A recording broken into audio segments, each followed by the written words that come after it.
Orang beriman suka cari masalah. Inilah Sampan bersama saya, Pater Domikevi, SVD. Bapak, Ibu, saudara-saudariku yang terkasih dimanapun Anda berada saat ini. Sampan kembali menyapa Anda sekalian. Semoga selalu dalam keadaan sehat dan diberkati Tuhan. Saudara-saudariku yang terkasih, kadang kita mungkin bingung berhadapan dengan manusia yang suka cari masalah. Apapun bisa dijadikan masalah dan dijadikan persoalan untuk perpecahan dan untuk saling bertengkar. Berhadapan dengan orang atau manusia seperti ini tentunya menimbulkan kebingungan dalam hati kita masing-masing. Orang ini beriman atau tidak beriman? Mengapa pertanyaan ini muncul? Karena orang beriman adalah orang yang suka mencari damai dan juga memberi solusi dalam hidup. Sedangkan orang yang tidak beriman, ia akan mencari setiap masalah untuk dibawa ke dalam sebuah relasi, dalam sebuah perkumpulan. Kita mesti sadar bahwa sebagai orang beriman, kita adalah pembawa solusi, bukan menjadi manusia atau orang pencari masalah yang menimbulkan keributan dan perpecahan di dalam sebuah kehidupan bersama. Saudara-saudariku yang terkasih, sabda Tuhan pada hari ini menunjukkan kepada kita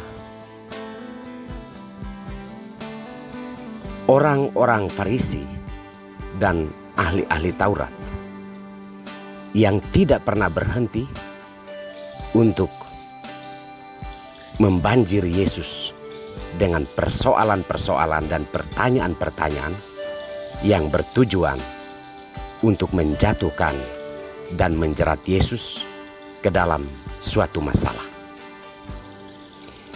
Yesus telah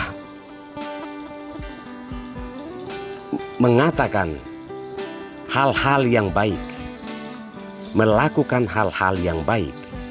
Namun hal tersebut ternyata tidak cukup bagi mereka untuk beriman dan percaya bahwa Yesus itu benar-benar berasal dari Allah, dan tindakan-tindakannya sendiri menunjukkan bahwa Yesus melakukan perbuatan-perbuatan yang berasal dari Allah.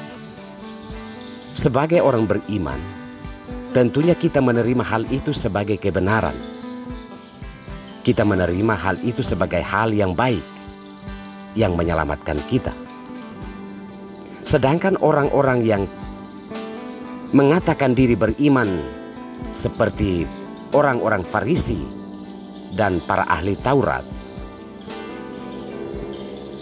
menunjukkan sikap berbeda, selalu mencari cara untuk mencela Yesus dan membawa Yesus ke dalam sebuah persoalan. Di akhir Injil Lukas yang kita dengarkan pada hari ini, setelah Yesus menghardik mereka, mencela mereka karena perbuatan-perbuatan mereka tersebut, mereka bukannya malah bertobat, tetapi mereka berunding dan terus membanjiri Yesus dengan persoalan. Pertanyaan dalam diri kita adalah, apakah inikah yang dinamakan orang beriman? Tidak menerima kebenaran sebagai kebenaran, tetapi menerima kebenaran sebagai kesempatan untuk menciptakan persoalan-persoalan, terutama untuk memecah belah kehidupan dan menjerat sesama ke dalam masalah.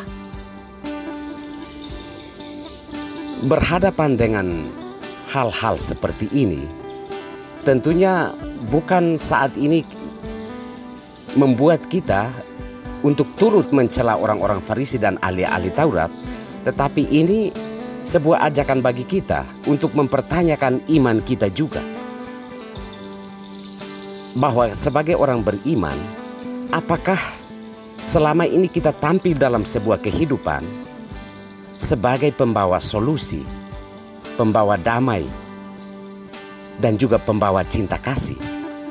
Atau yang kita praktekkan dalam hidup adalah ujaran kebencian, hasutan, dan juga penistaan, penghinaan terhadap orang lain? Jangan pernah menyebut diri sebagai orang beriman kalau praktek hidup kita tidak jauh berbeda seperti yang dilakukan oleh orang-orang munafik, orang-orang Farisi, dan juga para ahli Taurat. Mereka yang menganggap diri pintar, pemegang kunci pengetahuan, tetapi justru tidak membawa orang, bahkan menghalang-halangi orang yang mau mencari pengetahuan yang benar akan Allah. Sabda Tuhan pada hari ini mengajak kita untuk lebih beriman lagi. Paulus terutama dalam suratnya kepada jemaat di Roma mengatakan bahwa kita semua dibenarkan bukan karena ketaatan kita kepada agama yang begitu ketat, bukan karena kita menjalankan setiap detail ritus keagamaan kita, tetapi kita dibenarkan oleh Tuhan karena iman dan kepercayaan kita kepada Yesus yang telah ditentukan Allah untuk mendamaikan kita semua orang-orang berdosa ini. Saudara-saudariku yang terkasih, orang beriman, apakah ia suka mencari masalah? Tidak. Sebagai orang beriman, kita adalah pembawa solusi. Solusi dalam perkara kemiskinan, solusi dalam perkara ketidakadilan sosial, solusi dalam berbagai perpecahan. Bukan kita menjadi biang dari segala macam perpecahan, biang dari segala macam perkelahian, biang dari segala macam ujaran kebencian. Ingat, kita diselamatkan karena iman kita akan Yesus sebagai manusia Allah yang menunjukkan jalan yang benar yang harus kita lakukan di dalam hidup kita. Semoga Tuhan memberkati kita semua.